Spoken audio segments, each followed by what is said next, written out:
Kwanza tukizungumzia mechi ya tarehe 8 ni Simba ndo walioanzisha hiyo chokochoko. Unaona? Ndio. Chokochoko ilianza vipi? Mechi ilikuwa inachezwa. Bodi ya ligi ilipanga tarehe ya mchezo ilikuwa tarehe 8, lakini wao Simba kwa matakwa yao wao waliairisha mechi yao. Yani mechi wao waliomba iahirishwe tokea saa 7 usiku au saa 8.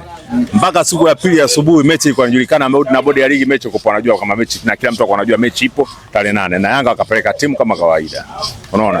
Isipokuwa kutokana na figisu zao baada ya kuona timu yao kiukweli siku ile Simba, yani ukifuatilia kabisa Simba haikuwa sawa. Kwanza ukiangalia kuna baadhi ya wachezaji hawakuwa fit.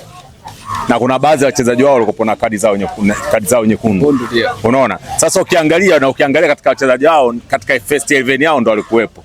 Baada ya kuangalia mechi hii imekuwa ngumu na ndo maana zilitokea figisu zile mechi kuahirishwa.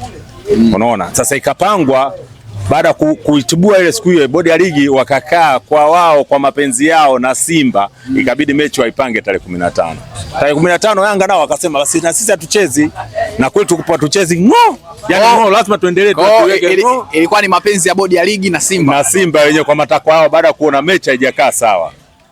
Aliona atakula kichapo. Kama kawaida kwa sababu wao sisi ni mwembe wetu wa uani, sisi kazi yetu kuzunguka na kutikisa na kufanya tunavyotaka. Kwa sababu sio mara ya kwanza. Tumewafunga mara 4 mfululizo. Sasa sisi tuko poneona tuone ajabu. Ilikuwa ni mara 5. Ilikuwa posa tuone kitu gani ambacho kinaweza kutuzuia sisi kwa hao Simba kuwafunga wao.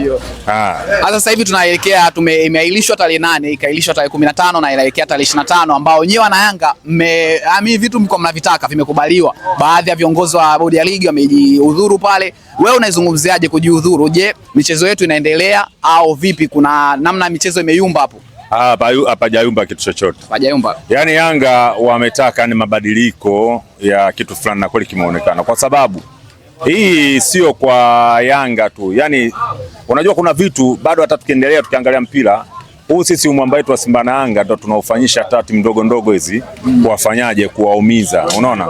Na unakuta kabisa ni kama maelekezo bwana, kifanyike kitu fulani Simba washinde, kifanyike kitu fulani Yanga washinde, unaona? Sasa hii wao baada ya kutibua hii hapa na kweli Yanga wameenda wamefanya vitu fulani na mkweli umeonekana watu waliosababisha, kwa sababu bodi ya ligi ndio inasimamia mpira huu, unaona, ukitoka TFF, unaona, kwa sababu TFF ni baba wa bodi ya ligi, unaona bwana.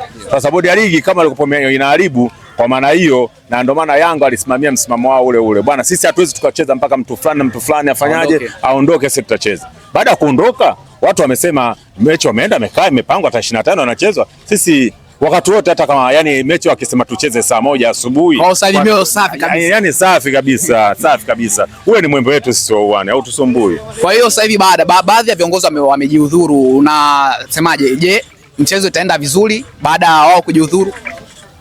Itaenda vizuri. Okay, asante. Bane Mwananjoki Linyo TV, hapa ni Sports Hub ambao tunaendelea kupiga stori mbalimbali kutokea hapa hivi viwanja vya Mwenge. Na hiyo hapa ilikuwa ni kuhusiana na